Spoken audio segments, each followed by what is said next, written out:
All right, cool. Says we're live. All right, now let me share this out.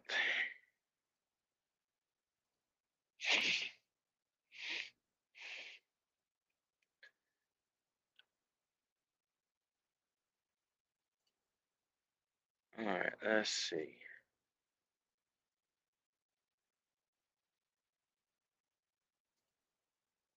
And let's see. Oh, there it's showing up. You can bring Marcus back up. Add the stage. There he is. All right, let's see. How's everybody doing? All right. What did you hear about Nick Saban retiring? I did. I'm an LSU fan, so that's where he come from. Oh, oh yeah. That's sad. That he's. I would have. I would have thought he wanted to beat Bear Bryant's record, but I guess not. All right, send in messenger. Let's see. I'm gonna send this to Robbie. I gotta send this to Adam. Uh, Send this to Tony too. We're live. Send this to a bunch of different people. Just at everyone, and you're done. I'm just sending it through Messenger. All right. So yeah. Everyone's a good thing to do too. I like doing that. Okay. So all right. So Cool. bring him So up. what's up, everybody? So we got Marcus in the building. Uh, so we got a great message tonight. We got 3 people in here so far. So everybody share this live. Tell your friends, your grandma, your auntie, your uncle, your redneck brothers. Tell them that we got my man Marcus here. So tonight's episode is trusting God and believing that He knows what's best for you. See, When you told me this a week ago, we're going to do a show on trusting God. I thought you were crazy because the whole book is trusting God. I figured you'd have narrowed it down to one chapter or you know, one and book, and I didn't think about that to be honest with you, but yeah, that is true because the Bible is a whole, like the whole entire Bible is pretty much just trusting God. You know what He yeah, I mean, says. like even in the book of Genesis, after they ate the fruit, they went and hid. They didn't trust God. I mean, when Revelations and the 7 bowls, the 7 trumpets, all that, I mean, it's all trusting God from beginning to end. And if if only they would have listened to God and what He had to say, where would we be now if Adam and Eve would have listened? Well, I mean, true, I see your point in that and everything, but then you also got to realize that Jesus couldn't get to the cross without Judas. That is true. That is true. Because everything happens for a reason. All that happened for a reason. Because I mean, God had to teach him a lesson. Oh yeah, and like they chose Barabbas over him. Yep. And it's sad that but he died for our sins. And so many times we as humans we get to so many times we as humans we get to worrying and thinking we're going to do everything ourselves, and then we try to box God up and put him as a magic genie in a bottle. Well, there ain't no such thing as a magic genie in a bottle, and he's the best thing you got. So you need to people need to quit worrying so much. Well, you and also got and to realize with worry, I mean, the whole book of Matthew is basically about worrying. Stop worrying. Stop worrying. He tells you over and again, stop worrying. And if you notice, as worry flourishes, faith diminishes. When faith flourishes, worry diminishes. Put all your worries into God and lean on Him. hey man, see, I like that because what was one you was reading about? Yeah, Matthew 6, I guess it was. Yeah, Matthew in the book of 6, and just the whole book of Matthew, and really, like the cure for anxiety. Do not worry about your life. What will you eat? What will you drink? I mean, it's like goes in, does a bird worry? My No. Father will feed it. You mean more than the bird. I mean, the whole book is talking about you. Stop worrying. Put all your faith in Him. and and it's so many times we get to like I try to tell people all the time about being positive and being negative, and like positive thoughts equal positive results, negative thoughts equal negative results, and you get out what you bring in, like what you so like you have to you have to like sure we could be negative about all the bad things that come our way. Oh, I've been doing this for a long, long time, and I ain't got nowhere at it. I said, why ain't? And maybe it's just not meant to be. I said, well, maybe it's because you wasn't trusting God. Maybe it's because you wasn't giving everything to Him. Because look, if if if we truly gave everything to God, we would have no complaints. We wouldn't be complaining, well, this didn't happen, that didn't happen, how come this didn't happen, whatever. Like when God says give it to Him, He means give everything to Him. He doesn't mean just part of it. He doesn't mean on Sundays only. Every time you need to give something to Him, you give it to Him, and He'll take that stress from you. And He's the ultimate one that can do that. Absolutely. And I don't know, we give we give we lose faith. We as humans we lose faith so easy, Oh, and we tend to. absolutely. And you need to realize, you choose faith. Faith is not a feeling. It's something you choose to do every day. You choose to pick up walk with God. You choose to do right. You can very easily do just as wrong as you can right. Yep, that is true. That is true. Um,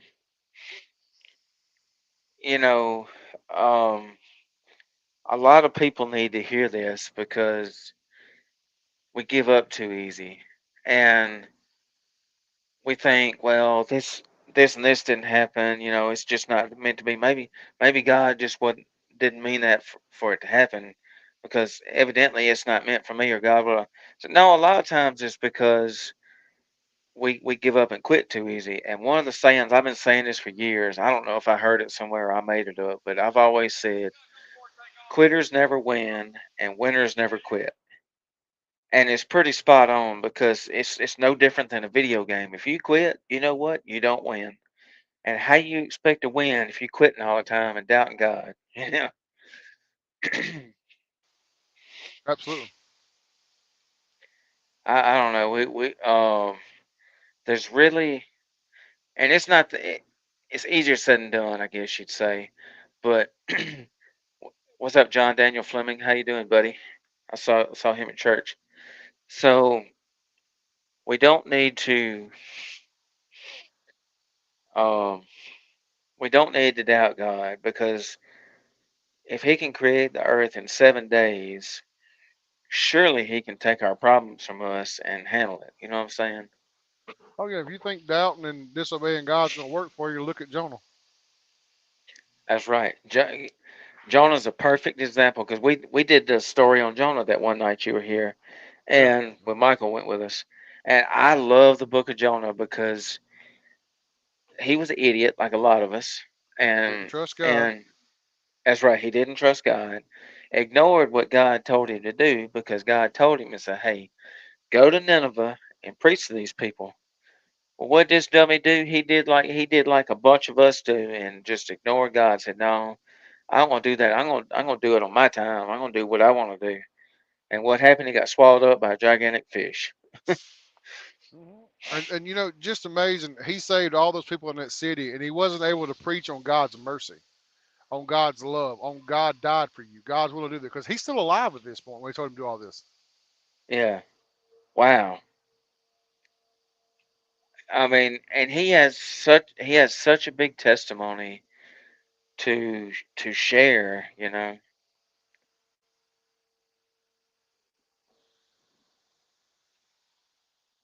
So Yeah, he how's did. everybody doing? Everybody comment. Let us know where you're watching from. I know John Daniel Fleming was watching. Oh, let's see, we got two people in here. So everybody share this live. Tell your friends to come tune in. Let me see if I can get Tony in here. I gotta tag Tony, and I sent it to Robbie. Maybe Robbie will get to watch. So what is one specific Bible verse that just stands out to you as far as trusting God?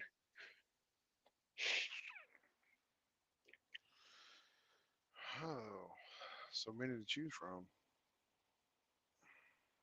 It ain't even got to be a favorite, just one that really just kind of pops. And oh, excuse me.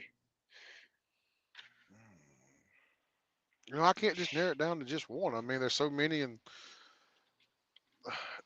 Oh, any that's of the fine. book of Matthew, Mark, Luke. I mean, it's so many of them in there, and with the trust of 'em. I mean, and like go back to Genesis to the story of Abraham. There's nobody that trusts God more in the Bible, in my opinion, than Abraham. I mean, to beg and beg and beg for a son and finally get a son and go kill him. He's going to kill his own son because he knew God could bring him back to life. Ain't that powerful? Because like you know, God told Abraham, "Hey, kill Isaac as a sacrifice." Yep, Well, he's fixing to do it. he was finna do it. He was finna to say. He said he pretty much said, "Okay, son, it's bye bye." I mean, he pretty much said, "But it's over, son. I'm sorry, but I got to do what God says." Well, he went to go do it, and God saw how faithful he was, and he spared him. He spared, his son, and man, that's awesome, ain't it?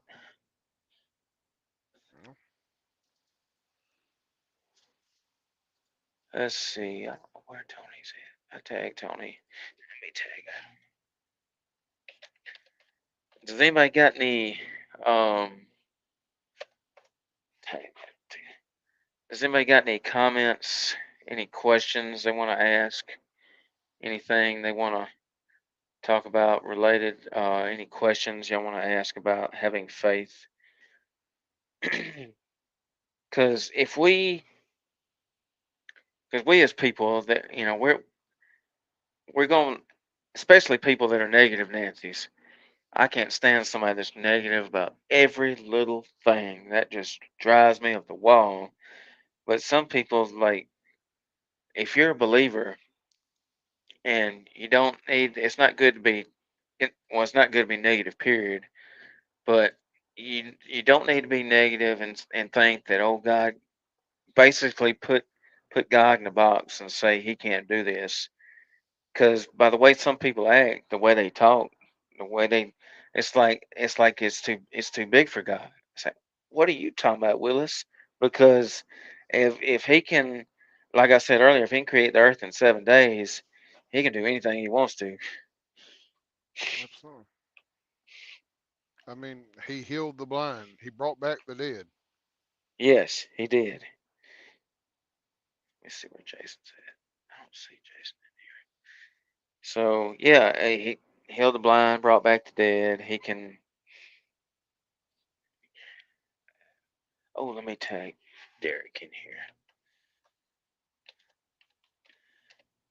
So what have you seen? So what are ways that you do uh to stay positive and trust in God? Doing what I do for a living is mighty hard to do.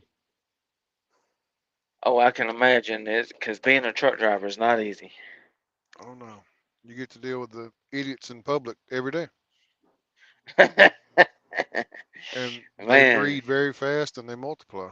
So it don't matter where you go, every city, every state, they have stupid people that cannot drive and shouldn't drive. it, Like today, I hit Atlanta at exactly 5 o'clock rush hour. You could oh, literally ride a goat around 285 faster than you can drive. whoa! It's just idiots in cars. I like what comedian Bill Engvall said. He said, "I hate stupid people." He said, "They ought to make them wear a sign that says I'm stupid." He said, "That way you know you won't have to rely on them." He said, "You go up to them, look at them, and say, whoop, never mind, you got that sign." That's definitely for certain. I feel that because there's some people I just look at and I'm like, really? I mean, you can definitely look at them and tell their biscuit ain't cooked all the way through. I like the I got a picture on my Facebook cover photo. It's got a picture of an old hillbilly on a rocking chair on a porch, and It says, "You ever looked at some people and thought, man, their cornbread's not cooked all the way through?" Oh, definitely. Let's see. Let me see if I can get. I'm gonna tag Brent Summerall. See if I can get him in here. So we got four people in here. So y'all let us know where you're watching from, what city, what state. I'm sure we got some Alabama people in here. Roll Tide. Well, I mean, back to it. I mean, it's just there's so many good stories in here. I mean, and when you read it, like on the last day, he knew everybody was going to betray him, and he told them all, "You will all run. No, I will stand with you. I will walk with you." Especially Peter. I will walk with you. I will not. Even followed him up there. Do you know this man? You were with him in Galilee. I don't know this man. I don't know this man. I don't know this man. And he still died for all of them. Yeah. So have you ever watched The Chosen? Yes. So what season are you on?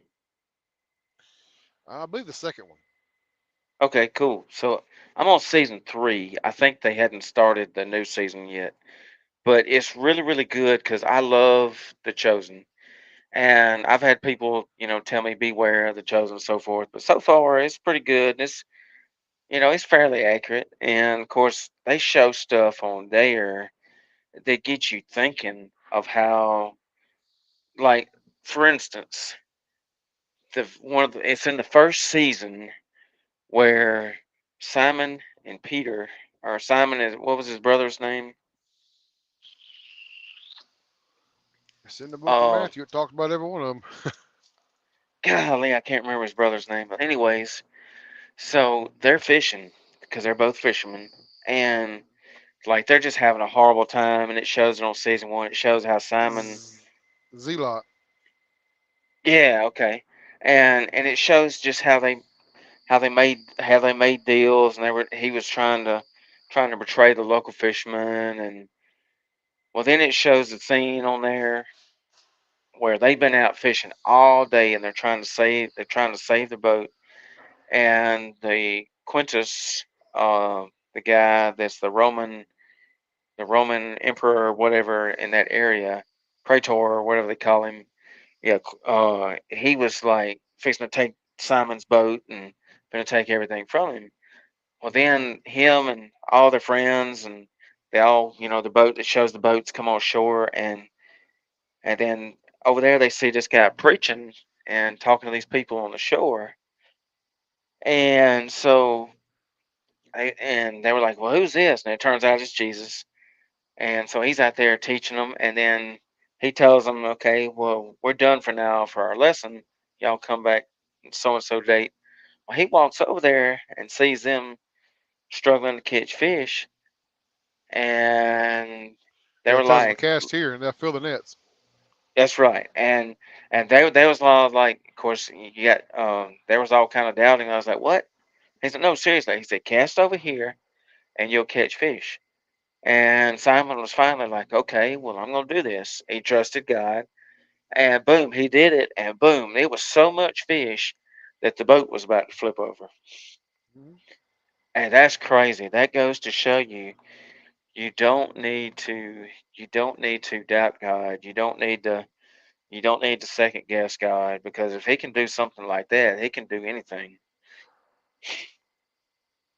Absolutely. And that's just a cool story to me, because and then it shows them, and then of course it shows what's up, Cornbread? How you doing, buddy? Mark Peters.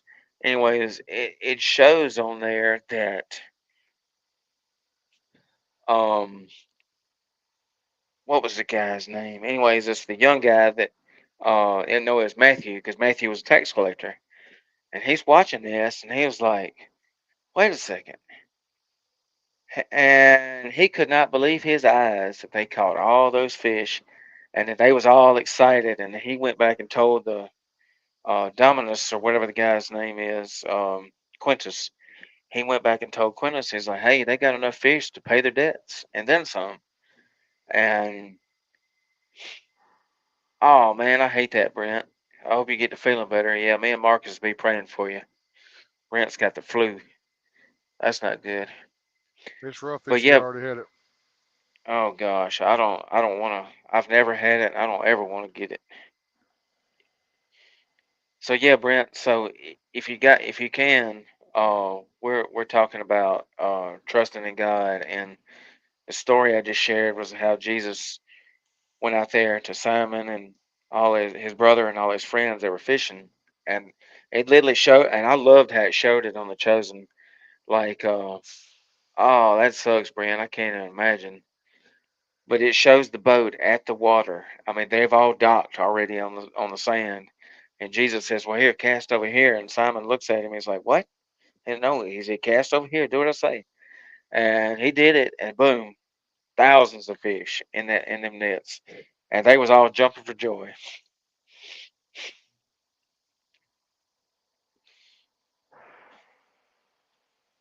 Yeah, that's just so you got something, Brent. You want to some a good word on trusting in God, because I know I'm sure you've got many stories you could tell. Brent says, "What I love about that story, it wasn't about having a new net. It wasn't about changing location. It was all about obeying the master." Ooh, I haven't thought about that. That's cool. I love that. I'm gonna pin that comment. Man, that's awesome, Brent. Yeah, I like that, because imagine if they hadn't have trusted God, what would have happened? But they I mean, Simon had faith. When God told him cast that net, he did it. And then look where he ended up. He was the uh I'd say Simon and Jesus was the redneck version of Bill Dance. They were the original Bill Dance of fishing. Oh yeah. Except they didn't talk to their fish. Brent says he's preached this many times, bro. That's cool, man. Cause the Bible says you gotta have faith of a mustard seed. And does anybody know how big a mustard seed is? It's like smaller than the pin, a point of a pin needle, the end of a ballpoint pen.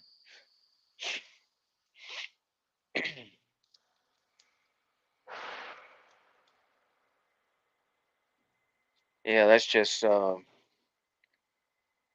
we don't we as humans, we've got to get out of this mindset where, like I was talking about earlier, that God's a magic genie in a bottle and He's gonna do it on our time. And Brent says it's 0.65 millimeters, if I'm not mistaken.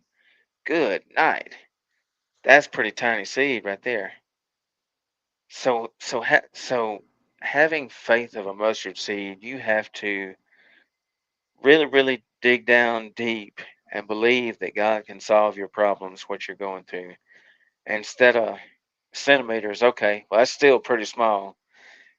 So we have to believe that He can take all our problems away, because we don't need to doubt God. We don't need to question God, why this, why that. Because a lot of times, if God gives us what we want when we ask for it, then it could lead to our destruction. But He knows when exactly to give it to us. He knows exactly when we need it. It's on His timing, not ours. Because so many times we try to think, I ain't getting no younger.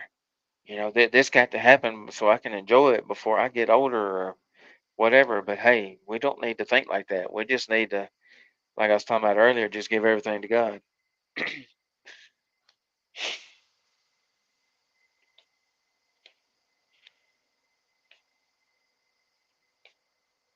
But yeah, like name something. What's up, James? How you doing, James Harvey? Thanks for watching, James. That's my buddy from Dothan. Um, so name something that's happened to you recently where you um you know had to say, how do I want to word it? Put all your How worries you in just God. yes. Yeah. The crankshaft in this truck. I put a motor in this truck back in January. Almost bankrupt me, and it made it till November of this year, the week before Thanksgiving, and the crankshaft broke in the brand new motor. And got it to Freightliner, and they took it apart and said it's going to be $23,000 to fix it. Well, Wow. just this year alone, I spent $104,000 just in maintenance on one truck. So there was no more money to come from nowhere. And I put faith in God. It is what it is, you know. And Freightliner 100% covered the whole bill. I'd have to pay one penny. Wow, that's awesome. Man, that's cool, man. So, cause it was basically their fault, wasn't it?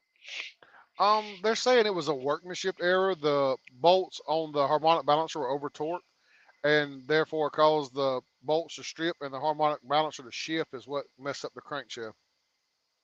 Wow.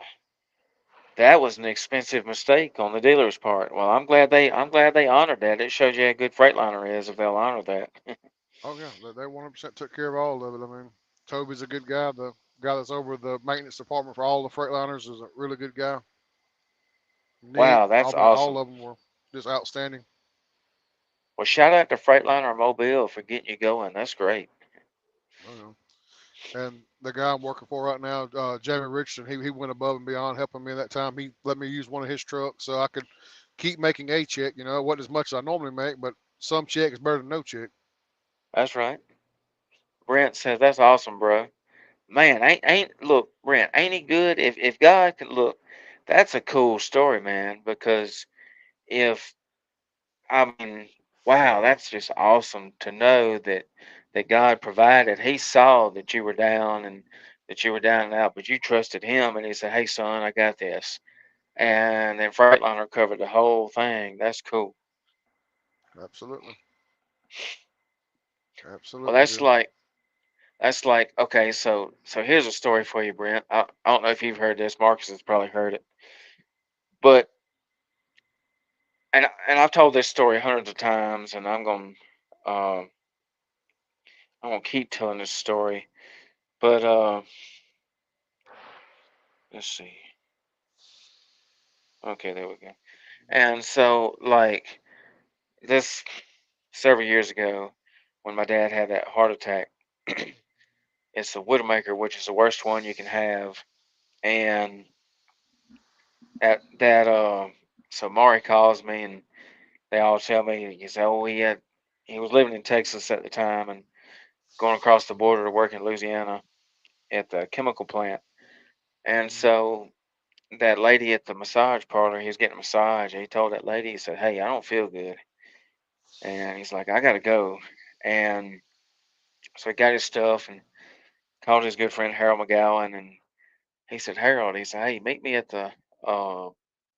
meet me at so and so hospital." I don't even remember the name of it, but Harold got there, and Harold got there 5 minutes later, and he seen my dad slumped over in front of the nurses and just had a heart attack, and so that foreign doctor that saved my dad was. I wish I could remember his name. I didn't get to meet him. I met the other one. But anyways, he told my dad, he said, "Hey," or actually he told Maury this, that he felt like God told him to do the surgery on the left side there. Well, they said every time they do a surgery for a heart attack, they always go in on the right side because that's where the blockage always is on the right side. Well, he went in on the left side and boom, that's where it was. That's where the blockage was. It turns out his right artery was born on his left side, and his left artery was born on his right side. And so, like, that's awesome. And obviously, because usually you don't hear about these foreign doctors. You don't hear about them being believers, whatever. But when he told Maury he felt like God told him to go on the left side do that surgery, I was like, wow, that's awesome. That tells me that he's a believer. He's in the faith. And well, his heart was beating at 10%, and by a miracle of God, the next day it was at 45%. And a normal person's heartbeat is 72%. If it beats more than that, it's not good. If it beats below that, it's not good. And um, like I went on Facebook and I tagged him in a post, and everybody knows we're like that. We do all kind of stuff together. And so the uh, I made a post, and I was like, and I got everybody. I was like, hey, y'all, please pray for my dad. He just had a heart attack. Well, this lady, I don't even remember the lady's name, but it was somebody on his friends list, and she commented and she said because you believed, and I was like, wait a second, what do you mean? And she replied to me, and she said because you believe that prayer works, then it works.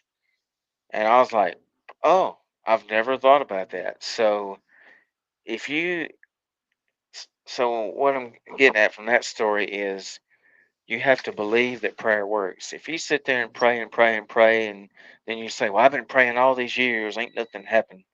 Well, sometimes it takes something on your part to activate his gift for you, and then plus you have to believe that it works.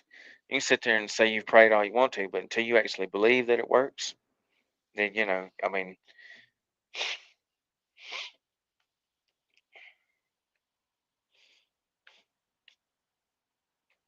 Very true. yeah. So you have to. You can't just doubt God. You can't put him in a box and think that he can't do this, he can't do that, and um, there's a there's another. What was the story in the Bible about the guy and the donkey? The guy talking to the donkey. Didn't the donkey in the burning bush, wasn't it? It walked up and there was an angel there, and the donkey wouldn't cross, and the dude got mad and got off and beat the donkey or whatever, cursed the donkey. Yes, yes, that's correct. That's it. Yeah, that's a powerful story because he should have listened. He should have listened to that donkey. He should have believed and said, "Hey,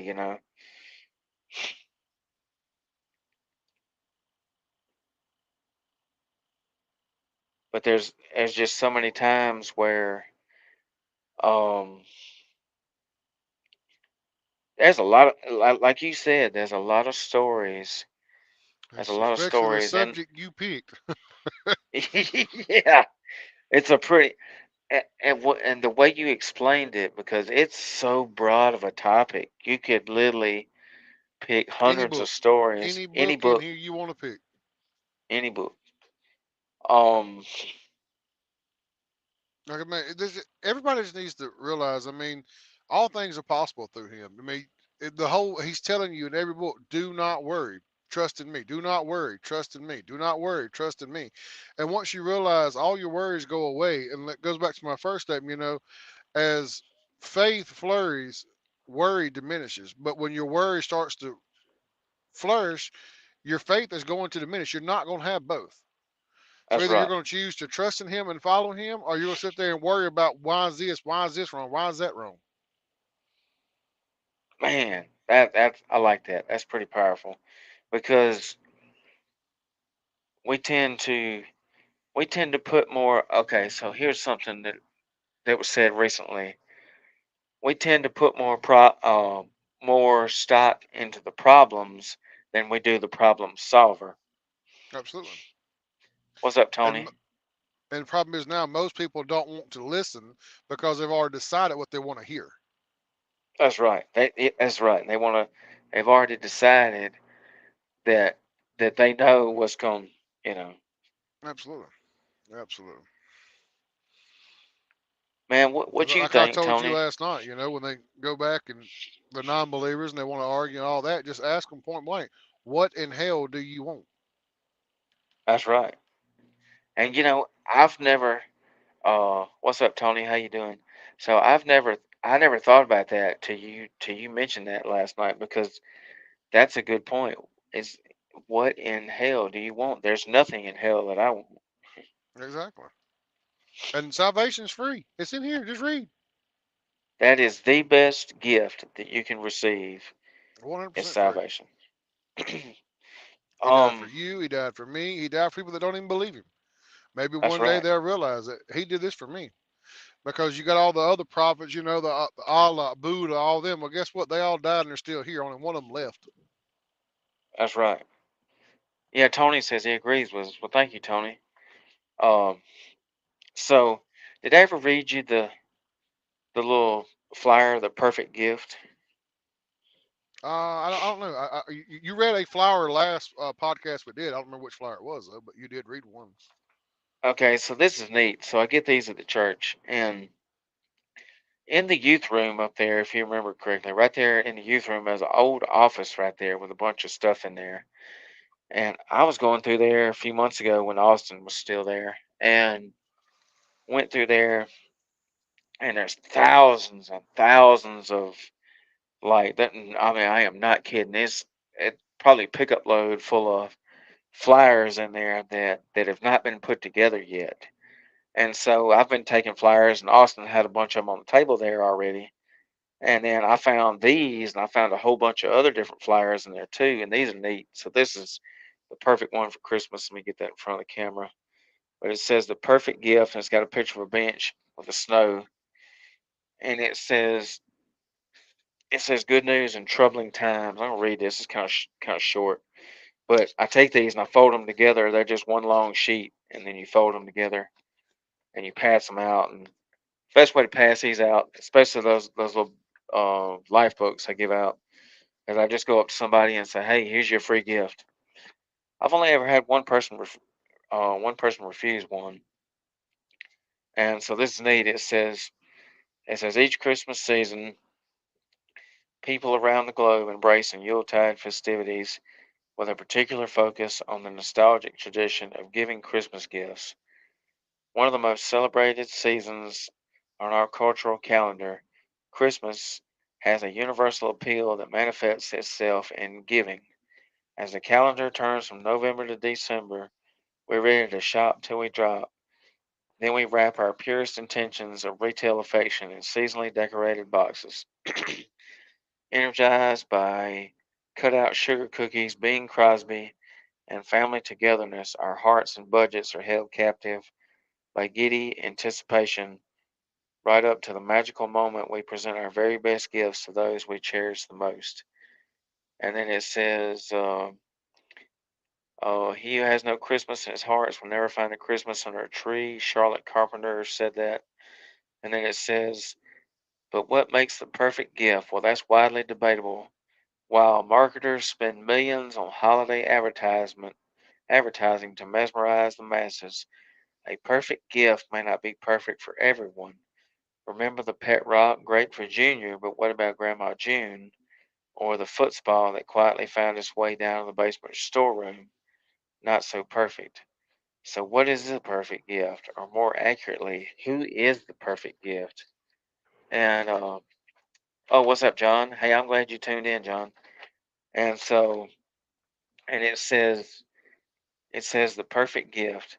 The perfect gift can't be found in any store, personal experience, or beautiful memory. It can't be purchased with money, good intentions, or hard work. Oh, the perfect gift, God's gift to humanity, was given to us over 2,000 years ago. That gift was Jesus, God's Son, who came to us as a baby without fancy packaging, wrapped only in humility. He was found not at Pottery Barn, but born in a dirty barn in Bethlehem, perhaps the strangest of places to find the most precious gift ever. Jesus came from heaven to earth as a baby to show us his Father, who his Father is. He came to bring us life, even while his own destiny was death on a cross. It served as the ultimate payment for the sins of mankind, a payment only he could make with his life, the perfect gift. And then at the very bottom here, it's got a big thing, and it says, she will bear a son, and you shall call his name Jesus, for he will save his people from their sins. And it says, this Christmas, as you enjoy the wonderful sights, smells, and sounds of the season, we warmly invite you to rediscover the wonder of the perfect gift, Jesus. Ain't that cool? Amen. Amen. That's a neat little thing, and these are free. If you ever want any, I'll get you a bunch of these to pass out to people because I just I just see random people and I just walk up to them and say, "Hey, here's your free gift," and there you go. Oh yeah, and you're talking about people refuse it, yada yada yada. I mean, like me and you talked the other day, you can also tell them, hey, just like I told you, try Jesus. If you don't like him, the devil will take you back. That's right. What Oh, do you have to lose? that's right. So, so what do you think, John? So I'm glad I got John in here. So what do you think about what is your something you have about trusting in God on your faith, John? So here's a story for you. So I bought this. So recently I made these posts about these paintings that I bought that were that my granddaddy had painted, and so um, me and my dad met this nice lady and her husband that I bought one of the paintings from.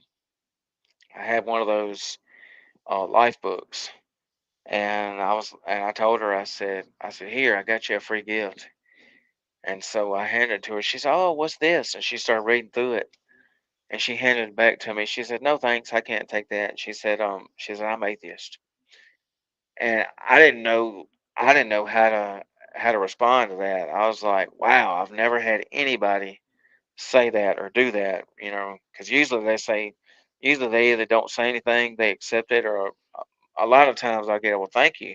Like it makes people's day to give them something so small.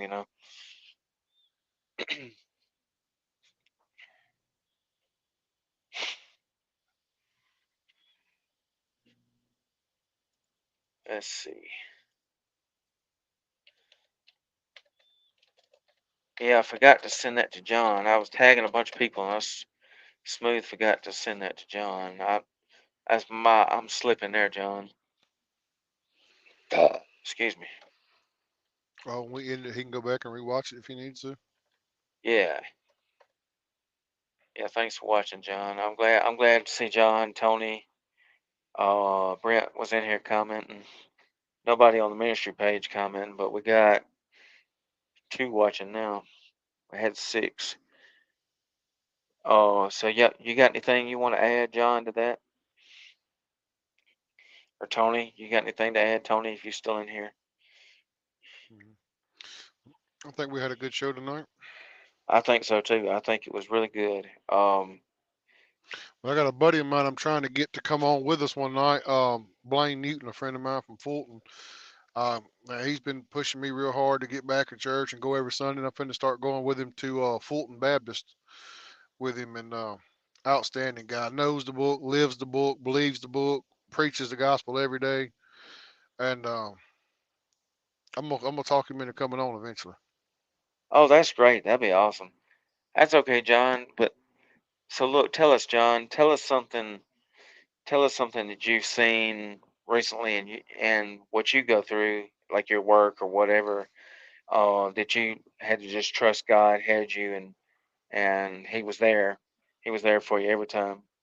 Tell us a story, John. Man, that'd be awesome when you get Blaine in here, cause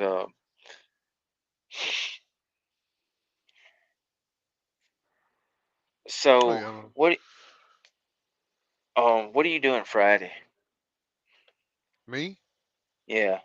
Oh, I had my kids this week, this Friday. Oh, that's cool. I have my That's kids cool. this weekend. We're in the process of trying to get the. I'm buying my original childhood home on the back street over there, close to where your grandma lived at, by Really? John Boy. Okay. Yeah, Yeah. we're supposed to be moving in late March, early April, and I went up there the other day to drop something off in the house, and when I went in, the kitchen faucet had broke and flooded the whole living room and in. So Oh, now we're in the process of getting all that fixed, so we can close the deal and buy it and all that, and wow. it'll So be there. so who owns it now? Scott, my uncle. Oh, your uncle. Okay. Wow. Okay. Cause I noticed ain't nobody lived there in a while since Bruce and y'all left. Wow. Okay. It won't be long. Give us 2, 3 months. We'll be back. Um, something I totally forgot about. I wonder if that old air compressor is still over there that I left. I have no clue. I Probably ain't been to probably that not. house in over 10 years. I have no clue. I don't even Okay, know it's who probably owns it no more. okay. Wow. What's up, Mitchell? How you doing? So Mitchell, okay, so we got Mitchell Houston in here. He does the usual Wednesday night show on Quake, so we're not going to be able to do the Three Wise Men tonight. They had to cancel. But look, Mitchell, give us a story of before we get off here. Give us a story how you trust God, ways that you trust God, and if anybody ever wants to come up on the live, I can post the Streamyard link, and y'all can come up with us one night. Um, I gotta send you some music to listen to that you may like. And you've probably seen me share this guy's music. I share it a lot. But you ever listen to Dan Moeller Jr. Or heard of him? No. Okay, I didn't think so. Um, so I listen to a lot of Christian music, mostly Christian rock, but I do love my Christian rap music. And one of them is a guy named ASAP Preach. I listen to, and he's pretty famous. He's not like Lecrae famous or KJ52 famous, but he's got a pretty good sized following. And so I started listening to ASAP Preach. He's a Christian rapper, and he's really good. I'm a huge fan. Well, he did a lot of songs with this guy named Dan Moeller Jr. And I knew I had heard the name Dan Moeller, but I didn't really know nothing about him. It turns out Dan Moeller Sr. Is his dad. He's a famous pastor, and he's got a lot of YouTube videos and stuff. And I recently got into listening to his dad's sermons. They're really good. But Dan Muller Jr., he's younger than me. He's about more like your age. And he just started doing ministry full time and music full time. And Dan Muller Jr. Ministries is his thing. And I've been listening to a lot of his music, and we're going to start to play it on that radio station that I work with. Is And it the same damn Mullins we went to school with? no. Oh, I say there was a Mullins that lived right in the front yard between me and your grandma. No, it's Mohler. Oh, okay. Moeller. Kind of an odd name, ain't it? But he's really cool. I'll send you some of his music and be honest on what you think. But Okay. I reached out to him the other day, and he emailed me some of his unreleased music. He's got a new album that's dropping, and I ordered the CD, and the album hadn't even officially come out yet. And he sent me like 4 or 5 new songs to play on the radio. So hopefully Jason can get that on the radio. And then I mentioned to him today, I'm gonna try to interview him on the radio station's Facebook maybe one day next week. That'd be kind of cool. Yeah, just tag me in and I'll listen in. Okay. And it may not be your style of music. What all kind of music you listen to? My favorite artist right now is going to have to be Jelly Roll. Oh man, look, Jelly Rolls, man, that dude's fire, ain't he? He is. He's putting out some good stuff. That's for certain. Now his okay, John says he says, man, I worked the same job for 12 years and I was scared to leave there. And one day I just said, God, I need you to help me through this and need you to help me through this. And the next day I quit. And 2 days later, I have the job I have now. I have been so blessed with it. He was with me the whole time. I had to trust in him and he put me right where I needed to be. Just stay with him and he will guide you the right way. I'm able to live the life I have always wanted by trusting him to put me where I needed man. God is so awesome. The devil tries to get me every day, so I have to surround myself with godly people and we can pray and get through it. Man, that's awesome, John. What a great story. Thank you for sharing. Okay. So Anyways, John, Jared, I'm gonna have to wrap yeah. it up. I'm about to call my kids. They go to bed at 8, and I like to talk to them before they go to bed. All right, that's cool. We'll see you later. Thank you. Oh yeah, man, great show and all that. We'll do it again, man. That was great. See you.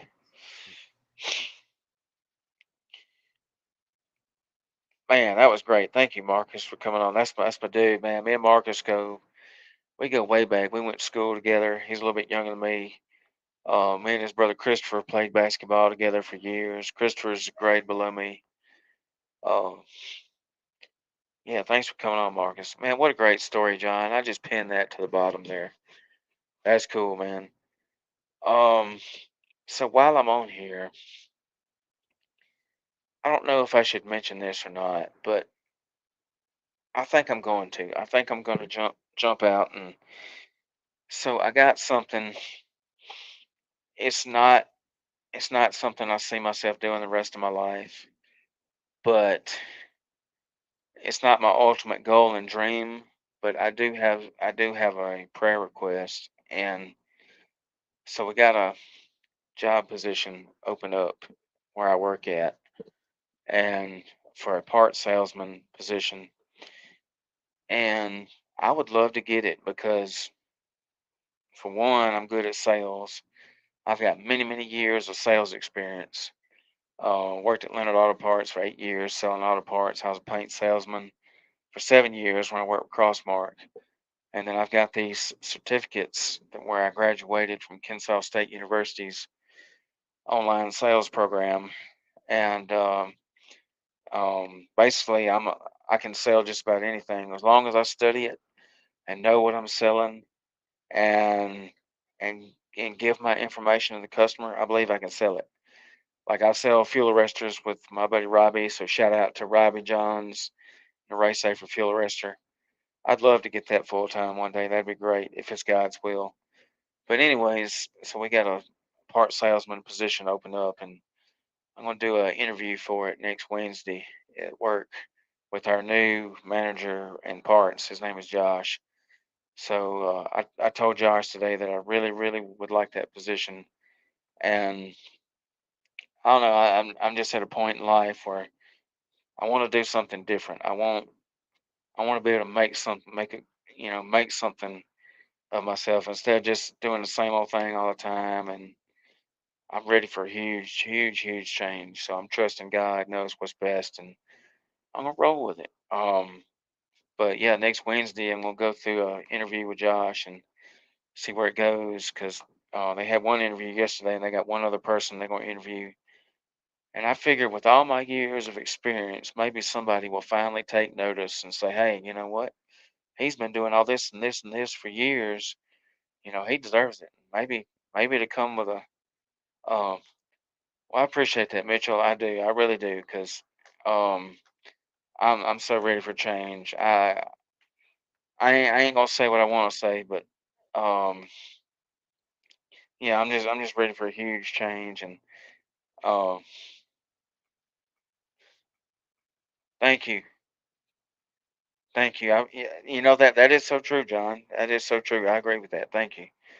Because when it comes to sales, of course, I mean, I went to college for collision repair. I graduated Reed State, and which is great because there's always gonna be a need for an auto body technician. But now I'm at a point where I like sales. You can make more money in sales. And I love selling stuff. Like I can sell ice to Eskimos, as my cousin Todd would say. Like you got to get so good you can sell tires to a tire manufacturer, you know. But as long as you know your product, that's like the fuel arrestor.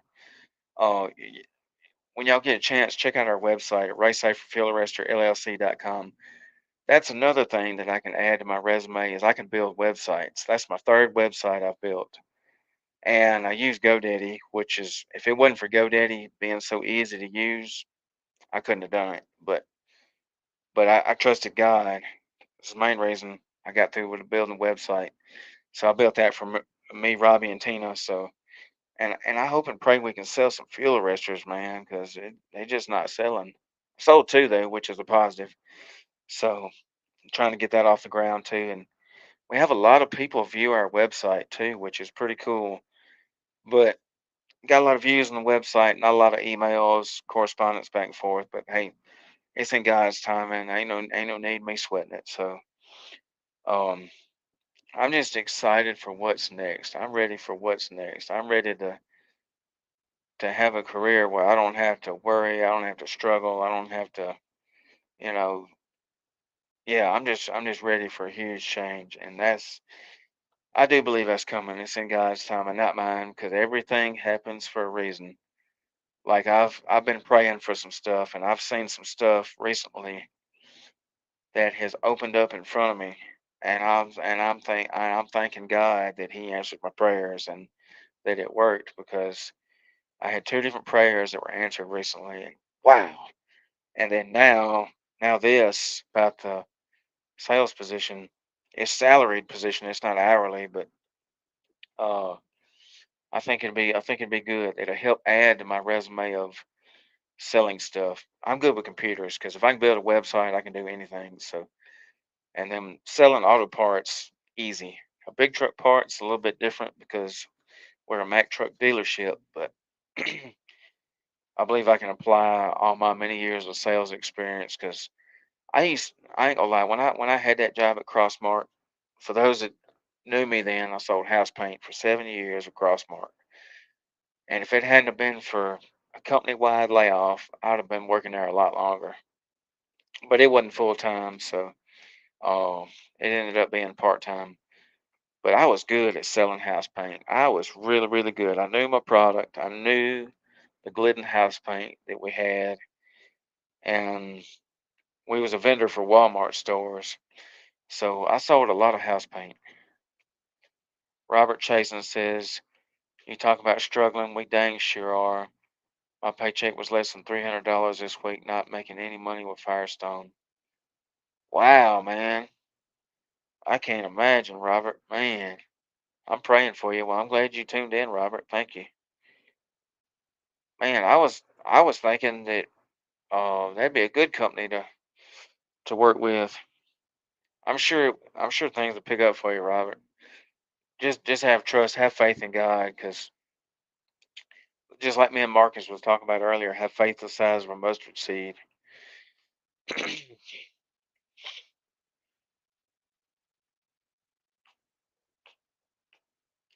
So you just started with Firestone, didn't you?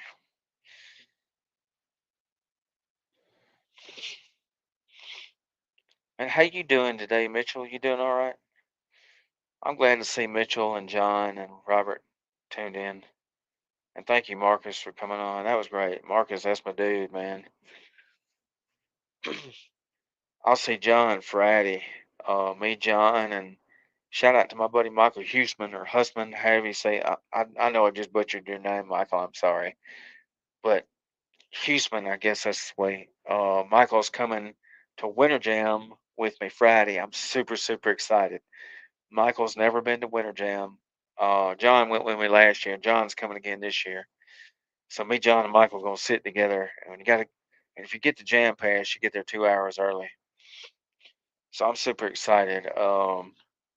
Seventh Day Slumber is the main group I'm excited to see. I love me some David Crowder. Don't get me wrong, because I've seen him 4 or 5 times in concert. But Seventh Day Slumber, I've seen him twice. Christmas Fest, and then I saw him about the time the China virus hit. They did a show in Mobile. They did a show with Verlant and the protest, and that was awesome. Yeah, I'm doing okay. My dad's still sore from his fall. I bet so, Mitchell. Yeah, we praying for you and your dad. So everybody watching, y'all be sure and pray for Mitchell and his dad.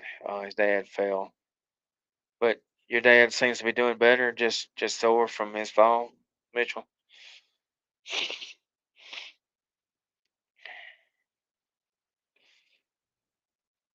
So does anybody want to come live with me? I can post a link to come live if anybody wants to come live before I end the show.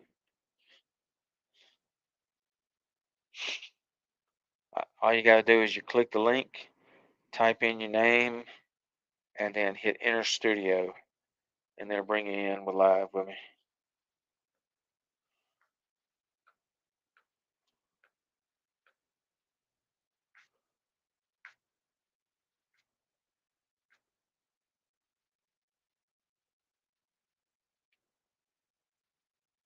Thank God it could have been worse, but it wasn't. Amen. Amen to that. That's a positive outlook. Could have everything happens for a reason, and I'm so glad it wasn't worse than what it was, man. Because falling's not fun, man. Like my aunt has fell a few times by herself, and thankfully somebody was with him. But John says I would, but I'm shaving and listening to you. That's okay. But yeah, John, I'm excited. Look, Mitchell, if you get a chance, look up the Winter Jam tour. You need to go. They tour all across the country. It's 10 bands and a guest speaker for 15 bucks. At least you get the Jam Pass. And the Jam Pass is what me, John, and Michael got. So the Jam Pass is like uh you get a VIP lanyard. I got mine somewhere around here. You get a VIP lanyard, then you get a free T-shirt. Um, you get a T-shirt in the mail, and so this is my Jam Pass. I get one every year. Every time I get a. So I have been to Winter Jam and just got a regular ticket before, but it's better to get the Jam Pass. It's worth it. But this is it. It's called the Platinum. They make one that's higher than that, but that's just too expensive. Uh, Winter Jam is the best ever. You can feel the presence. And amen, John. So yeah, Mitchell. So look, let me show you. So this is the Jam Pass, Mitchell, and then this is my. It's got my name personalized on the back, which is cool, and it tells you about the pass. It says this pass is valid for one free admittance to the Winter Jam show and date listed below with platinum benefits and $15 entry to any subsequent Winter Jam 24 shows with platinum benefits. To learn more about the benefits, go to Jam Nation, jamtour.com. So it's all Christian bands, and it's the Christian band New Song. Everybody's heard New Song. They've been doing Christian music since the '80s. And Russ Lee, the lead singer of New Song, him and New Song puts it on. So New Song usually sings about 4 or 5 songs in the middle of the show. And then the first part of the show, it's like a bunch of smaller bands that they're just getting their name out there. Then you start getting into the portion of the show where there's a lot of legendary bands that have been around a while. And this year's Christian rock group, 7 Day Slumber. What's up, Jason? That's okay. And oh man, I'm so excited. Yeah, time's dragging. And so this year's David Crowder, Christian rapper Lecrae. It's a Christian band named Kane. I really don't know their music, but they're really popular. Then you got 7 Day Slumber, which is Christian rock group. You have oh shoot, that's a bunch of different bands. I can't remember. You know what? Let me look it up. It's on their Facebook too. Jam Tour. I got a Facebook here. But yeah, it's well worth the money to get the Jam Pass. Now, the pass that's more expensive than this is like 100 and something dollars. And the only way I recommend that is if you can afford it and you want to actually meet the artist. Now, when you do get a Jam Pass, you get early access, you get discounts on merch that you buy from the bands, and then you get to do a pre-show, which nobody else gets to see the pre-show but the Jam Nation uh, holders. And the pre-show usually it's like 2 bands or something like that, and you'll get to see their little pre-show of 2 or 3 songs they play, and then they have a guest speaker. And so when they do it down here, it's usually the guest speaker. I think this year is Zane Black. He's really popular. I love following Zane on Facebook, and and they'll kind of preach to you, and then they'll take up donations to help the Child Relief Fund, I believe it is. And then the University of Mobile usually has a guy that comes there and speaks about the University of Mobile, which is a Christian college. And then you have somebody from Liberty University, which is the largest Christian college in the world. You have a guy from Liberty University there speak about the college and getting people enrolled. So it's really really cool. It's teenagers, adults, all ages, and a lot of it's focused. Like the college stuff is, of course, focused, towards your teenagers going into college, but it's really for anybody. And I encourage everybody to. Let me see. Let me just type in Winter Jam. They got a Facebook. You can look up Winter Jam. There it is. Winter Jam Tour Spectacular. Let's see. John says, "Is it sounds amazing?" Oh, it is. Is that the guy with the surfboard from last year? You know what? I want to say it is. Let me make sure. I want to say because I've seen Zane Black several times. Okay, so here's the lineup. I'm gonna flip this around and show y'all. All right, so here we go. The lineup is David Crowder, which is awesome. He's basically a redneck like most of us. He's just a redneck that loves his banjo and loves Christian music. Then you got Lecrae, you got Kane, you got Katie Nicole, Seventh Day Slumber, and of course, New Song. Zane Black is a guest speaker, special guest, Joseph O'Brien. Then your smaller brands, you're doing your pre-jam party. You have SEU Worship, John Wesley with Reach City, and then Lynn D, Lind. So let me flip my camera around to show y'all. Let's see, settings, camera, uh, not audio, camera. Let's see, settings, camera, and then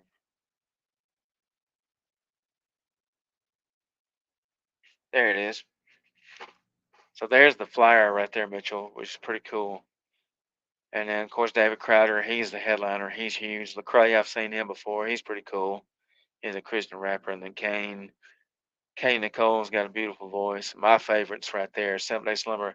Seven Day Slumber has been doing music over 30 years. And lead singer Joseph Rojas, you can find him on my friends list.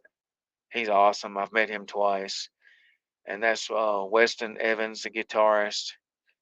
And that is, God, I forgot his name, but that's his son, Blaze, plays the drums for the band.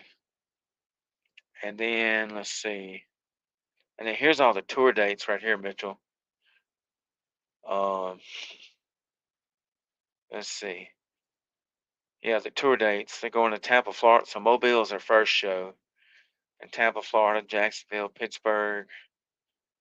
Let's see. Des Moines, Iowa, Council Bluffs, Iowa, Indianapolis.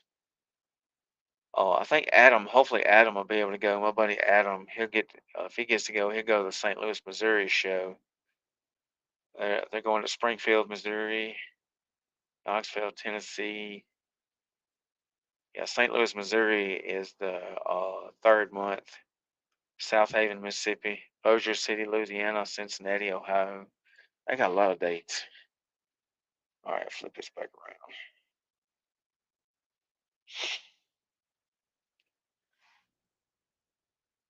Man, they sure do, man. Like for real, like it's amazing.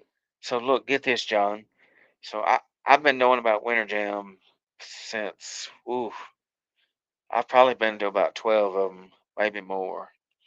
And I don't I'm not one of the original people that can say, yeah, I've been with Winter Jam since the beginning. I wish I could say that, but I didn't know about it till after I was out of college, been many years ago.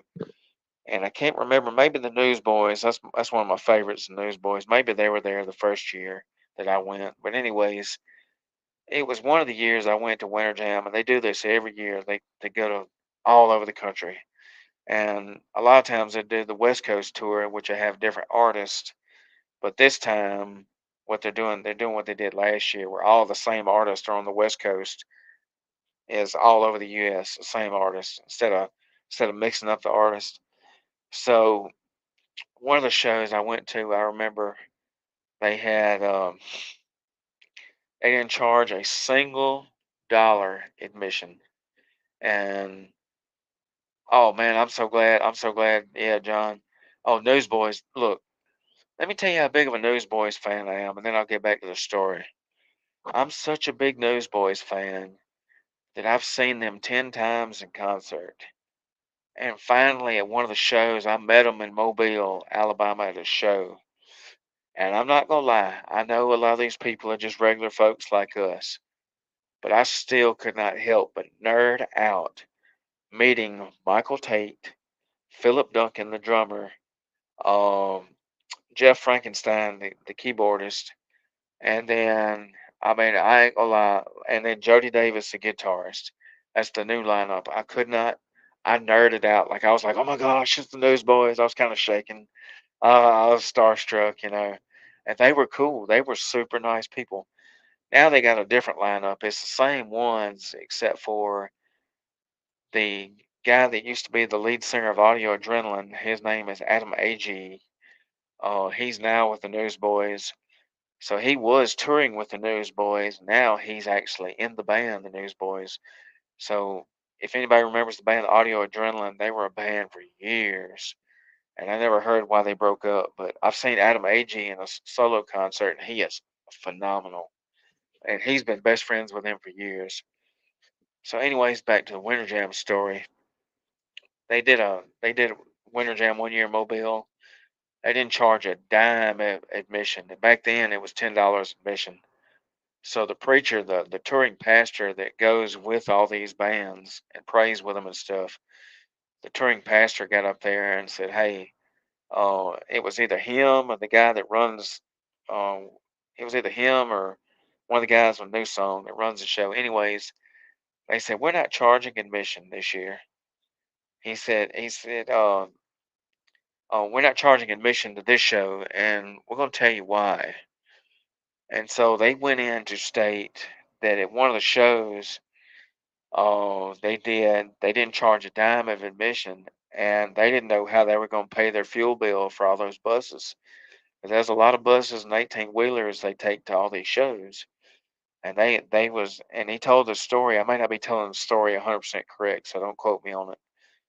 But he told the story about how that there was that one show that they didn't charge a dime for because they felt like God told them they didn't need to charge anything.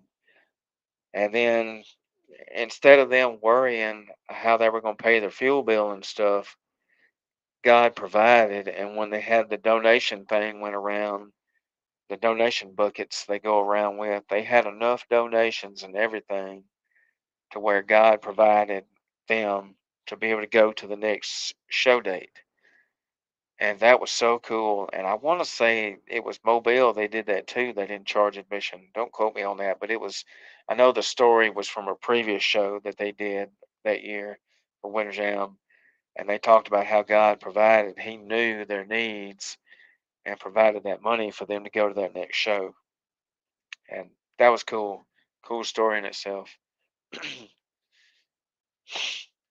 But anyways, I'm fixing to get off live here. I don't go way past the hour. But thank y'all for watching and comment. Thank you, Mitchell. Thank you, Jason, John. Uh, if y'all get a chance, look up Seventh Day Slumber, man. So they're hard rock, which is no doubt my favorite that I listen to. And they, so Joseph Rojas has a powerful testimony, and you'll have to look it up on YouTube. There's several videos of it, but the ones where they had the TV cameras are the best ones. So he was a back in the early 90s, forgot what year it was. He was a drug addict. And what got him saved was he was in the back of an ambulance. He had overdosed on drugs. And he was in, I think he was in Houston, Texas, or somewhere in Texas at the time. And he was in the back of the ambulance, overdosed on drugs, and was about to die. And he said that his mom prayed for him while he was in that ambulance ride because obviously he wasn't doing right back then, and he told how what all he was doing and going through. And he said if his mom hadn't have prayed for him in the back of that ambulance ride, he wouldn't be alive today. And he talked about how he literally flatlined, like he was pretty much just about dead in the ambulance. And then boom, his mom just started praying for him. And then boom, he said he turned his life over to Christ after that. He felt like God pulled him back alive and said, "Oh no, you're not done yet." And it took him a little while, but he ended up getting sober and off of alcohol and getting rid of the drugs. And then sometime in the 90s, he started Seventh Day Slumber. And sadly, they're not the original lineup, but they're really, really good, man. They just as good as the original. The original lineup was, of course, Jeremy Holderfield, the guitarist, and trying to think of the other guy's name that left the band, but he's a pastor now. And now it's Joseph Rojas, lead singer, his son, um, Blaze Rojas is a drummer, which is super cool. And then you got Weston Evans on the guitar, and then Ken Reed is the electric guitarist. And yeah, it's just a great, great show. I encourage y'all, if y'all get a chance, go see them Seventh Day Slumber live and meet them. They're all out of Nashville, Tennessee, around that area is where they're from now, and pretty cool. But yeah, it's just a cool story I wanted to share with y'all. So I got to get off live here. Appreciate it. Y'all got any prayer requests? Y'all reach out to me or John on the page. One of us to get back to you. And don't forget quakeradio.com. Look us up on Live 365 to listen to free Christian music 24 hours, 7 days a week. So we'll see y'all later. Bye, Mitchell. Bye, John.